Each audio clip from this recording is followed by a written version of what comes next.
YouTube channel Punyark कृति के सभी दर्शकों को कमलेश पुण्यार्क का सादर अभिनंदन। बंधुओं, आप सुन रहे हैं मेरी कहानी मेरी जुबानी श्रृंखला के अंतर्गत कुछ कहानियाँ जो मेरी लिखी गई हैं, समय समय पर विभिन्न पत्रिकाओं में प्रकाशित होते रही हैं। अभी आज का जो ये प्रसंग है वो आधुनिक बाबाओं पर आधारित है, जो समाज में तरह तरह से आडंबर फैलाकर प्रपंच रचकर भोले जनमानस को करने का प्रयास करते हैं। आइए सुनिए आज की ये कहानी, बाबा रसायन।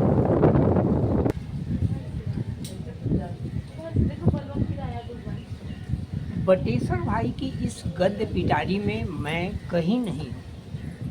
मैं सिर्फ शब्द संवाहक हूँ उनका। उन्होंने जैसा कहा समझाया शब्दशः आप तक सरकाए दे रहा हूँ। अतः आपके सिकवे शिकायत टिप्पणियों का या प्रशस्तियों का मैं रत्ती भर भी हकदार नहीं हूँ। बटेश्वर भाई ने समझाया कि साहित्य में 9 रस होते हैं, जिनमें श्रृंगार रस को रसराज माना गया है, जबकि आधुनिक साहित्यकार प्राचीन 9 को ही तोड़ मरोड़ कर 11 बतलाने लगे। दूसरी ओर आयुर्वेद वालों का 6 रस साहित्य वालों के 9 या 11 रसों से बिल्कुल भिन्न है। वस्तुतः साहित्य हृदय और मस्तिष्क की चीज़ है। जहाँ भाव और विचारों की वरीयता है, तो आयुर्वेद का रस सिर्फ जीव और स्वाद पर अटका हुआ है। आयुर्वेद में रस पारद को कहते हैं। इस संबंध में रसशास्त्रियों ने कहा है कि रसनात् सर्वधातु नाम रस इत्यभिधीयते। सभी धातुओं को आत्मसात कर ले जो वही रस है। जिस औषधि में पारा का मिश्रण होता है उसे रसायन की संज्ञा दी जाती है।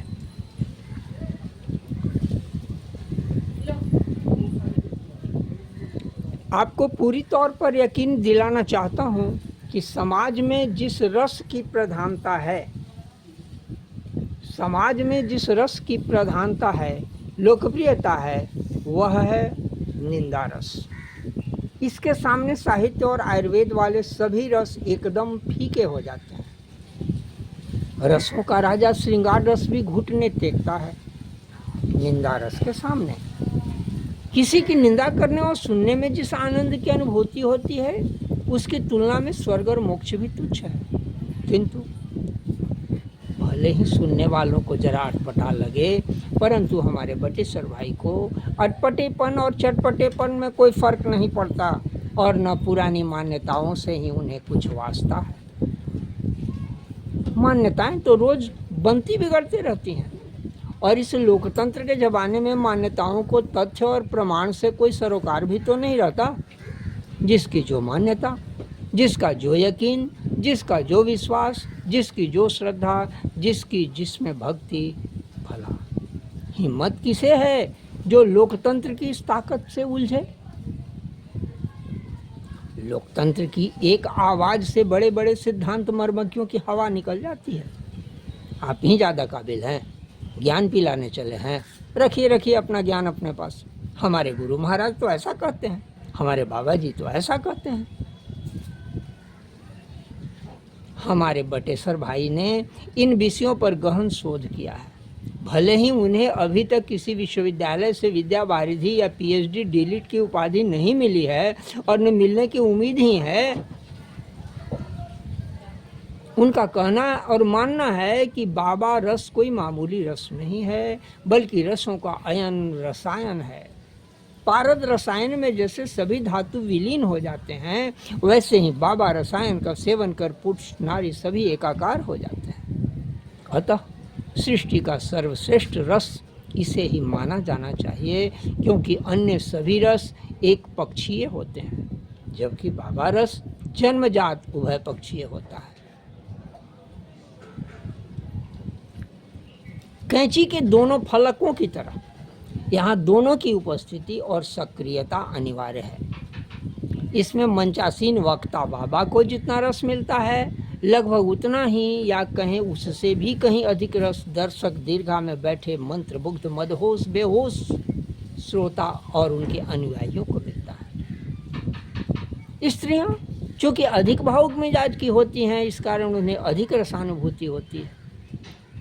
उन्हें अगली पंक्तियों में स्थान मिलने के कई रहस्य हैं जिन्हें खुले तौर पर उद्घाटित करना उचित नहीं है। समझदार लोग स्वयं ही समझ लेंगे। बाबा रसायन की सामान्य अनुभूति महासत्संग समागम से ही हो सकती है, और यदि विशेष अनुभूति की इच्छा हो तो बाबा के निजी कक्ष में कुछ रातें बितानी पड़ती हैं। हालांकि बाबा के निजी कक्ष में रात और दिन की समय सीमा निर्धारित नहीं होती। वे जब चाहें रात को दिन और दिन को रात में बदल डालने की कला में पारंगत होते हैं। हालांकि कुछ अल्पबुद्धि पुराण पंथियों ने आम लोगों को ऐसा समझा रखा है कि कलयुग के 5000 से अधिक वर्ष व्यतीत हो चुके हैं, इसलिए चहुदिश कदाचार अनाचार का बोलबाला है। सतयुग त्रेता द्वापर वाला धर्म कराह रहा है, घोर कलयुग का डंका बज रहा है चारों ओर। किंतु हमारे बटेसर भाई को इन बातों पर रत्ती भर भी यकीन नहीं है, क्योंकि उनके गहन शोधों से प्रमाणित हो चुका है कि धर्म अपना स्वरूप बदल करके अवतरित हो चुका है। फलतः पुराण पंथियों को पहचानने में थोड़ी कठिनाई हो रही है। बटेसर भाई सदा कहा करते हैं कि अरे भाई, आंखें खोलकर देखते क्यों नहीं? पहले के युगों में इतने सत्संग हुआ करते थे क्या? पहले के युगों में इतने ऋषि महर्षि साधु संत स्वामी सन्यासी होते थे क्या? इतने पंडाल लगते थे क्या? पंडालों में डीजे और वीडियो कैमरा होता था क्या? इतना पर्यटन कहीं होता था क्या? इतनी मौज मस्ती रहती थी क्या? अरे मुट्ठी भर लोग तपस्वी सा जीवन बिताते हुए तीर्थाटन करते थे। मौज मस्ती का सवाल ही कहाँ था उन दिनों। सारे पोथी पुराण पलट जाओ, घुमा फिरा करके एक ही बात मिलेगी। जब सुनो तो एक ही बात। नैमिषारण्य में 84,000 ऋषि इकट्ठे हुए और सूत जी प्रवचन करने लगे।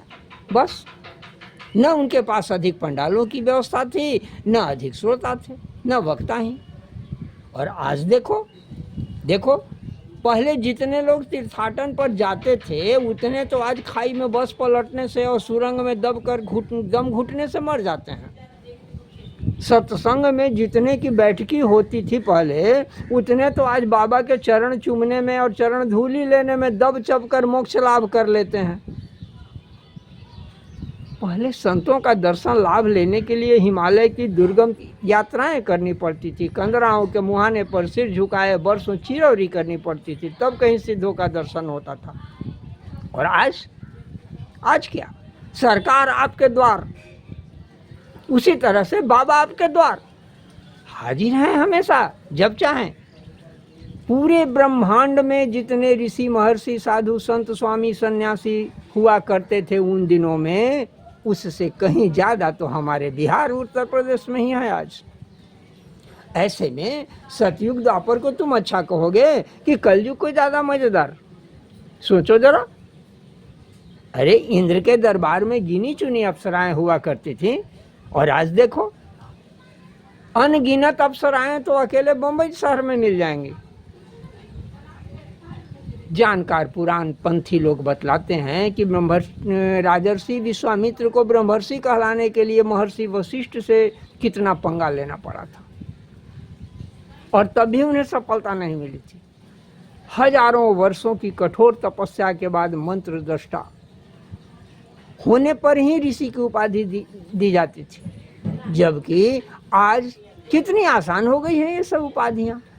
स्वामी ऋषि महर्षि जो उपाधि मन माफी हो, जब जिसे मन आवे सहज ही स्वयं ही ले सकता है। बाजार में बिकने वाली चादर की तरह चादर खरीदने के लिए चंद रुपयों की जरूरत होती है, किंतु स्वामी कहलाने के लिए तो चूल्हे की राख और खड़िया मिट्टी का पोचारा ही काफ़ी है। चतुर बाजार विशेषज्ञों ने तरह तरह के डिजाइनदार धोती कुर्ते चादर माला अंगूठी सब कुछ मुहैया कराने को तत्पर हैं सदा। और हाँ, एक और खास बात, लंगोट खोसकर पतली किनारी वाली साधारण धोती यदि पहनते हैं तो समझो कि बाबा छोटे औकात वाला है, और पिछोटा रहित चौड़ी पाड़ धोती के ऊपर रजाई छाप कुर्ता हो तो पक्के तौर पर समझ लो कि बाबा अद्भुत ज्ञानी है। दाढ़ी अगर लंबी है, नयन नक्श थोड़े कुरूप हैं तो समझो बाबा बाजार में खोटे सिक्के सा लुढ़कता फिरेगा। बहुत होगा तो उम्र दराज भक्ति ने चरण चूमेंगी। सुटौल नितंभिनियां तो नाक मुंह सिकोड़ कर दूर से ही एक हथिया सलाम दागती निकल जाएंगी। युवक घुटने छूकर दूर से ही हाथ जोड़कर संतुष्ट हो जाएंगे। सफेद दाढ़ी तो बिल्कुल कामयाबी की सूचना, नाकामयाबी की सूचना देने वाला है। अतः खिजाब का इस्तेमाल और ब्यूटिशियन का सहयोग अति आवश्यक है। मुगल कट दाढ़ी या क्लीन शेव का सबसे ज्यादा डिमांड है बाबा बाजार में। कटी निदंभदर्शिका कुमारियां तो मर मिटेंगी, विवाहिताओं की छाती पर भी सांप लौटेंगे। आए दिन ऐसे लुभावन बाबाओं को फिल्मी सेलिब्रिटियों की तरह मैरिज ऑफर मिला करते हैं, किंतु लिव इन रिलेशनशिप को कानूनी और सामाजिक मान्यता मिल जाने के कारण बाबाओं की अभिरुचि बिल्कुल नहीं रह गई है इसमें। इस कारण ज़्यादातर मैरिज ऑफर इस तरह के रिजेक्ट ही हो जा रहे हैं। हमारी शस्य श्यामला भारत भूमि वन रक्षकों और कृषि कलाबाजों की कृपा से भले ही बंजर होती जा रही हो, किंतु देशवासियों का दिमाग बड़ा ही उर्वर है। यही कारण है कि हर क्षेत्र में, हर शहर में बाबाओं का बम्पर क्रॉपिंग है, बम्पर क्रॉपिंग। बाबा बनने से लाभ ही लाभ है। कोमल हाथों का मृदु स्पर्श तो आम बात है, दृढ़ आलिंगन में भी कोई आपत्ति नहीं। मैंने कई बाबाओं को देखा है चरण छूती सुंदरियों को पीछे सीधे बाहु फरण करके माथा या कपोल चुम्बन करते हुए। सुंदरियां भी स्वयं को धन्य समझती हैं यदि बाबा का आलिंगन मिल गया। और हाँ, एक बात और, ब्यूटिशियन एक्सपेंसेस भले ही बढ़ जाए, किंतु हजामत मुंडन वाला खर्चा पूरा का पूरा बच जाता है, क्योंकि बाबाओं पर सनातनी अशौच का नियम लागू ही नहीं होता। यहाँ तक कि उनके बाप भी मर जाएं तो भी हजामत बनाना जरूरी नहीं है। इसी स्पेशल ग्रेस के तहत बाबाओं के बाल प्रायः लंबे लंबे हुआ करते हैं। समाज में रहते हुए भी सामाजिक शास्त्रीय कृत्यों का कोई असर नहीं होता उन पर। गौरतलब है कि नेता और बाबा बनने के लिए हायर कंपटीशन का झंझट भी नहीं है, किसी डिग्री डिप्लोमा की जरूरत नहीं है। और हाँ, बाबा और नेता में अन्योन्याश्रय संबंध होता है। नेता बाबा को संरक्षित करते हैं, बाबा नेताओं को जबरदस्त बरद हस्त प्रदान करते हैं। एक और मामले में बाबा श्रेष्ठ है नेता से। नेताओं को वोट देते समय जनता जात पात का विचार करती है, किंतु जिस तरह से वेश्या की जात नहीं पूछी जाती, उसी तरह से बाबा की भी जात पूछने की परंपरा नहीं है। वेश्या का रूप देखा जाता है और बाबा का स्वरूप। सच में बाबा रसायन का सेवन जिसने किया वो धन्य हो गया, धन्य हो गया। अतः बटेसर भाई का कहना है कि कुछ और बनने की काबिलियत यदि न हो तो बाबा बन जाओ, और यदि बाबा बनने की हिम्मत भी न हो तो कम से कम बाबा के अनुयायी तो बन ही सकते हो ना, क्योंकि अनुयायी बनने के लिए कुछ और की आवश्यकता नहीं है, सिर्फ अंधश्रद्धा और मूर्खता की जरूरत है। और ये दोनों तो कम से कम तुम्हारे पास है ही। इसे तो तुमसे कभी भगवान भी नहीं छीन सकता, इंसान क्या छीनेगा। अब जरा आप ही सोचें कि बाबा रसायन सर्वश्रेष्ठ है कि नहीं। तो आप भी सोच विचार कीजिए और मैं भी विचार करता हूँ। इस तरह की अन्य कहानियों के लिए आप हमसे सदा जुड़े रहिए और आप अपने विचार देते रहिए। अगले किसी नए प्रसंग के साथ पुनः आपके समक्ष उपस्थित होंगे। धन्यवाद।